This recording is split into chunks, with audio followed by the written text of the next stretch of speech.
Women are powerful creators. The Align Women podcast features female entrepreneurs, leaders, and other professional women who've demonstrated agency and innovation in their personal and professional lives. I'm your host, Amy Evans. I have authentic, intimate conversations with my guests that highlight their paths to success, their struggles and accomplishments, and the things that currently excite, motivate, and inspire them to turn their visions into reality.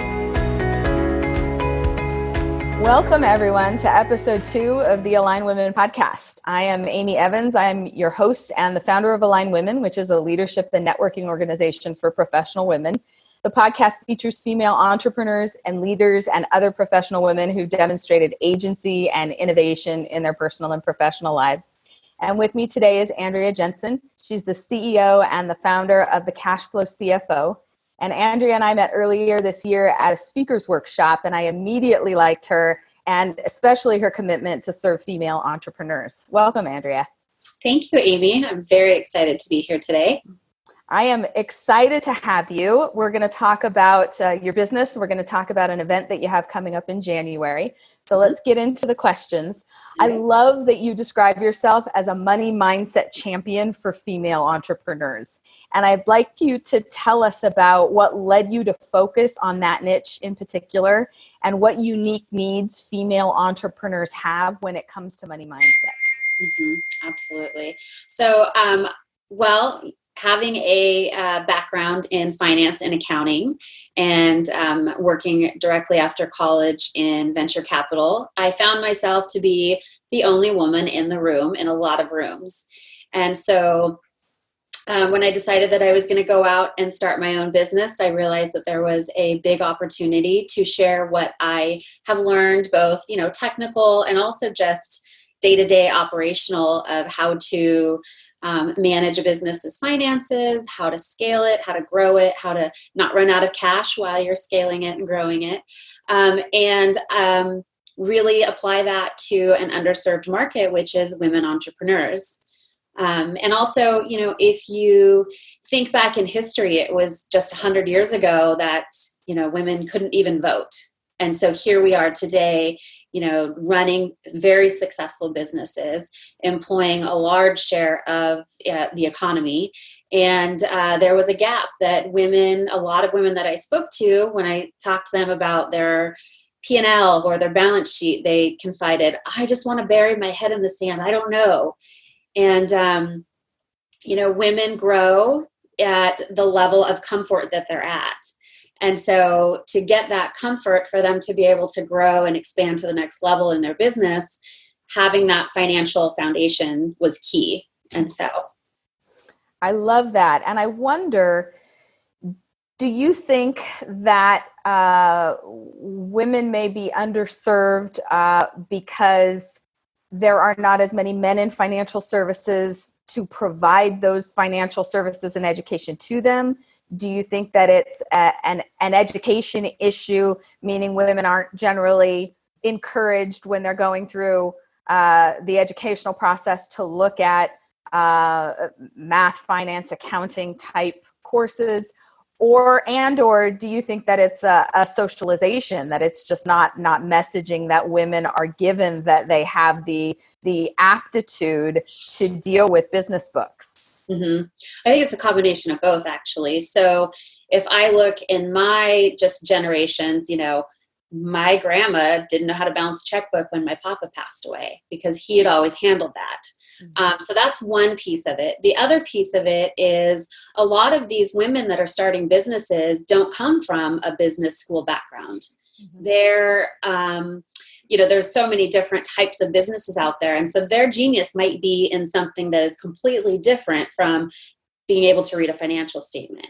And although it's a key piece of running a business, a lot of people are like, oh, well, create a business plan and go spend money on marketing and get leads. And it's like, okay, well, how many leads do you have? How much do you have to spend on those leads? And so there's just missing information out there that that these women aren't getting. And also just, they're not interested in either, because it's not in alignment with what their business is. And it's not something that they particularly gravitate towards.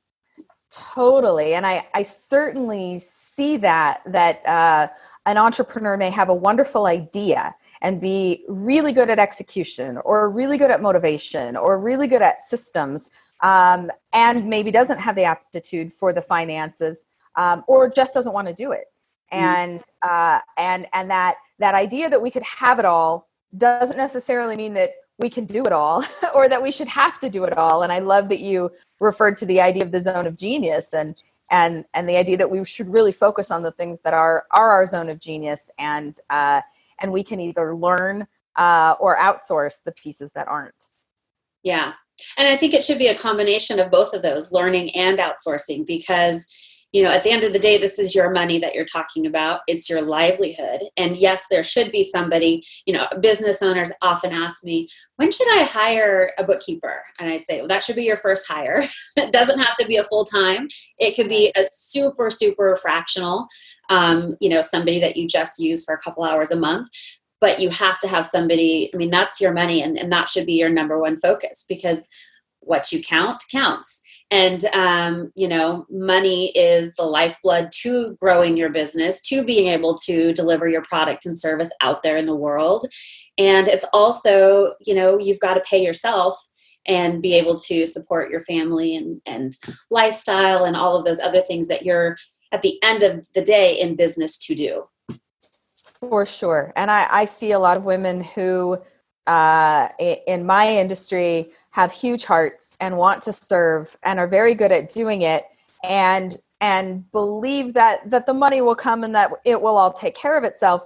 But they really can't do the work that they want to do if they're not making sure that they have the infrastructure, the financial infrastructure to grow and to scale. And it's fun to remind women in that position that they can actually have a bigger impact if they take care of the financial piece of their business, because they'll be able to have more influence and get their message or their service or their product out to more people if they have the financial piece of their business in place. Absolutely. And there's so much that goes into, the whole mindset piece for women too, is that we have to be a good steward of money. Mm-hmm. And that means that we have to be, mindful of when it comes in, what's happening while it's in your business, and then how it goes back out and who it goes back out to. So there's a lot that's mindset, and then also tactical that goes along with it. So in the interest of that, I love that you have a free course that teaches women and business owners how to read their financial statements. Mm-hmm. What skills, when a woman goes through that course, what skills does she have when she finishes the course, and how can people access that course? Yeah. So it's something that my team thought I was crazy when I said, I'm just going to give it away for free. Like, I want every woman to know how to read a financial statement, because it really, it levels the playing field. So if you're in a a highly competitive market with 3 other people that know how to read financial statements and you don't, you're at such a disservice to yourself. So what you'll learn by going through this course is how to pick up a piece of paper with all these words and numbers and understand how, it flows through. So each of the financial statements have a distinct purpose in your business, and they're telling you different information. And so you'll get an understanding of what each of the financial statements is, what it does, how to understand what it's telling you, and how to look at it and pick out some key information that will help you run your business better and be a better steward of your finances. And how can people access that course? Yes. So at this point, if you email to hello@thecashflowcfo, we'll hook you up with a login so you can access that course.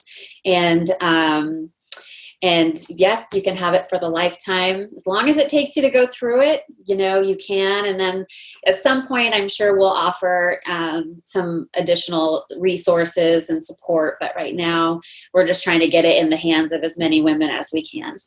I love it. I am looking forward to sharing that with the Aligned Women community. And it reminds me of an article that I read recently about women serving on boards of directors, and that the number one skill that they need to have in order to serve is the ability to read financial statements. And it is one of the reasons, among many, that there are so few women represented on boards, because it is not a skill that many women bring with them. And it is essential to wanting to be on a board, and essential to participating. So I think what you're doing is wonderful, both for women running their own businesses and also to increase the number of women who are represented on boards of directors. Yeah, absolutely. Warren Buffett, he said it best: accounting is the language of business. So if you can speak accounting, you can, it just opens up such a huge world of opportunity for you.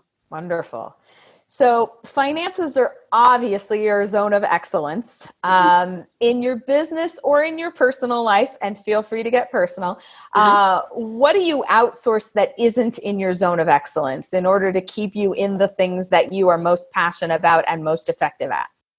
Just about everything.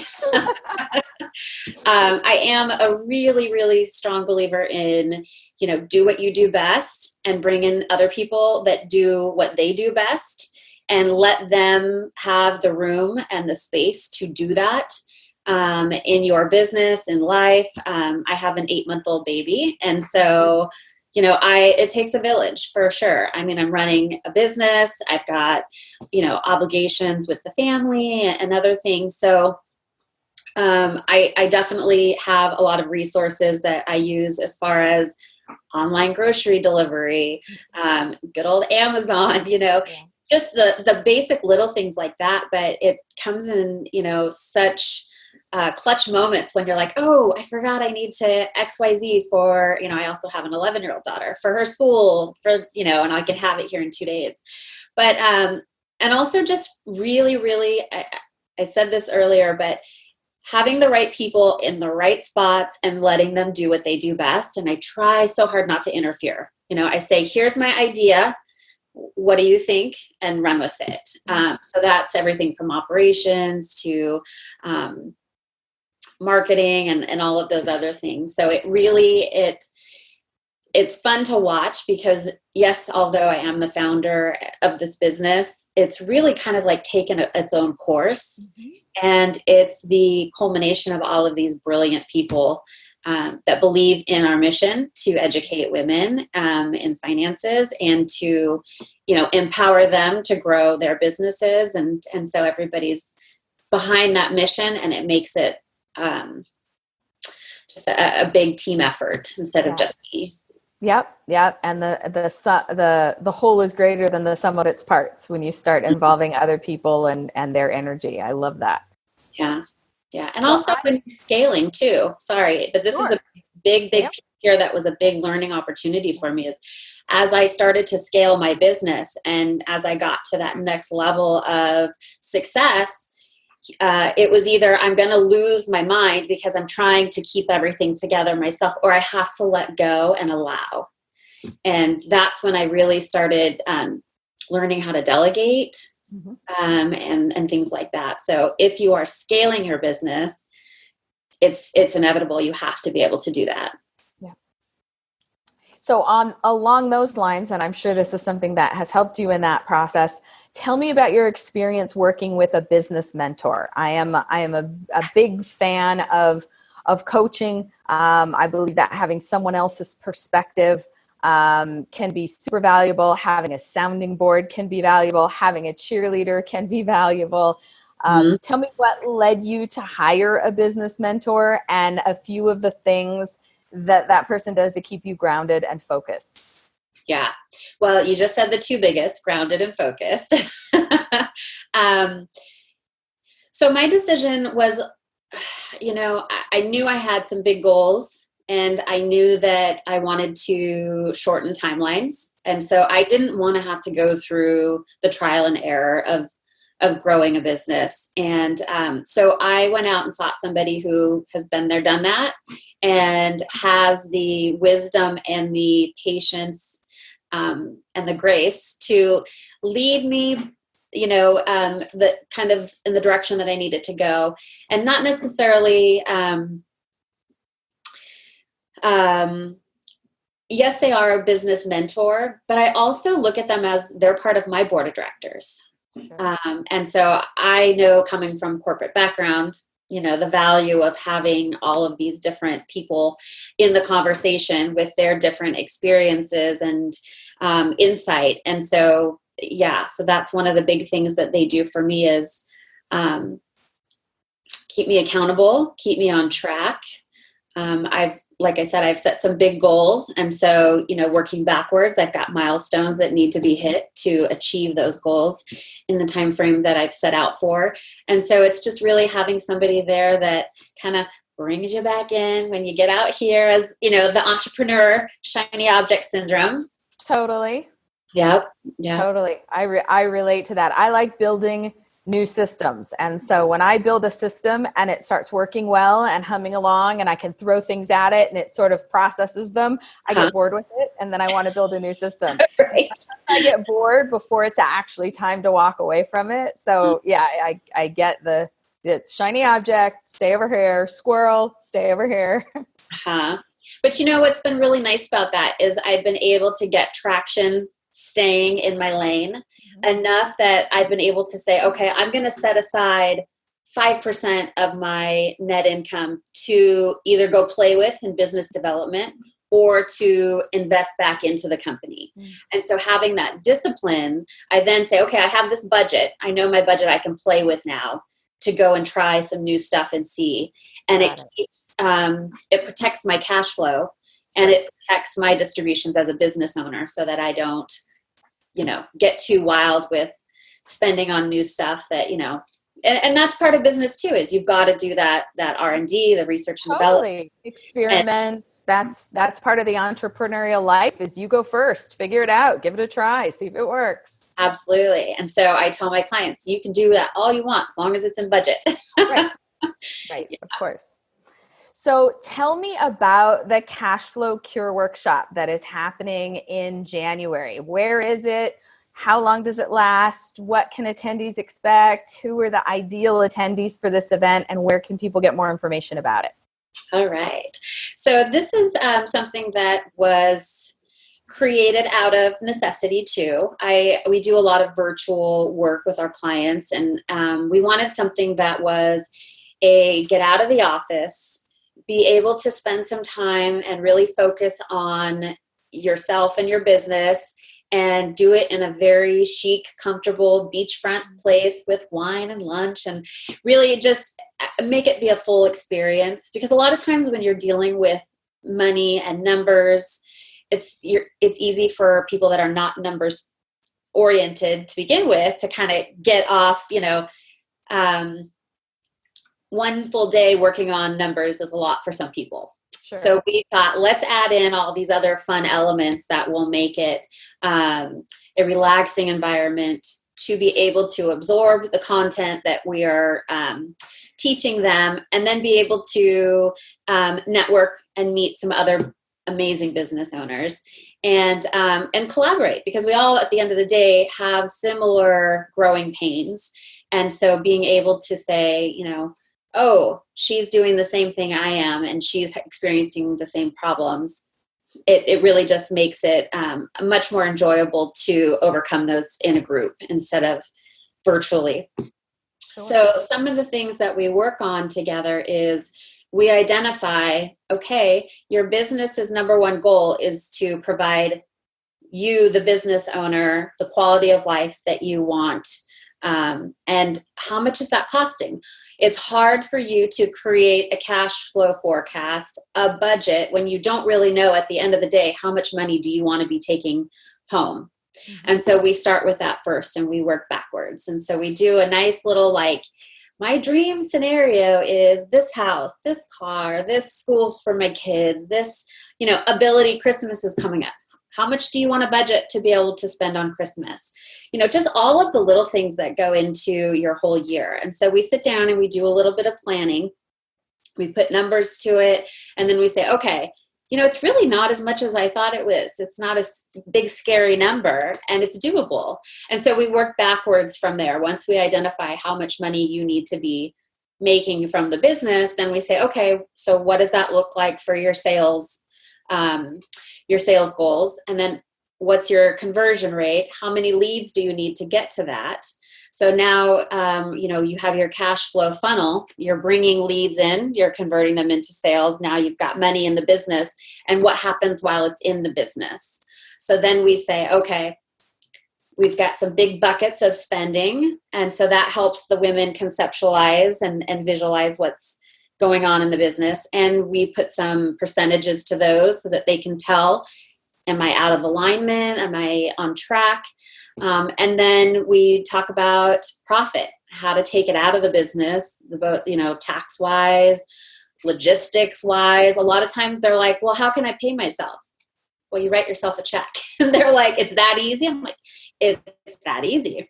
So it's really just sitting down and having that plan. And we call it the Cash Flow Cure Workshop, where we're walking you through step by step how to make sure that your business is paying you what you need and what you want for your ideal lifestyle.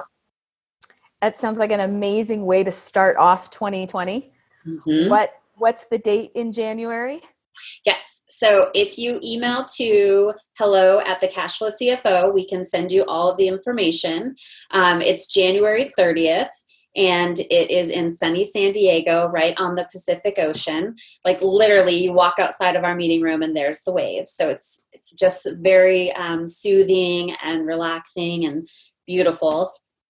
And the fun part is I love wine. So I made sure that we wrapped up the day with some wine and appetizers, and lunch is included. And so it's just a very relaxing way to learn some big, complex things, but not in a scary way. And you're not sitting in a classroom or a conference room that's, just very static and stuffy. It's a very relaxing day. So I think that's fantastic that you are able to do that for women. Where can people find you online, on social media, if they want to reach out to you for more information about any of the things that we talked about? Absolutely. So our website is thecashflowcfo.com, and the email is hello@thecashflowcfo. And I love just chatting about business. So any business owners out there that just want to kind of kick some ideas around or anything, I invite you to reach out, make that connection. And we're always open to meet new people. And you also have a great newsletter that I really enjoy that always has good tips. So that's a good place to get frequent communication from you as well. Absolutely.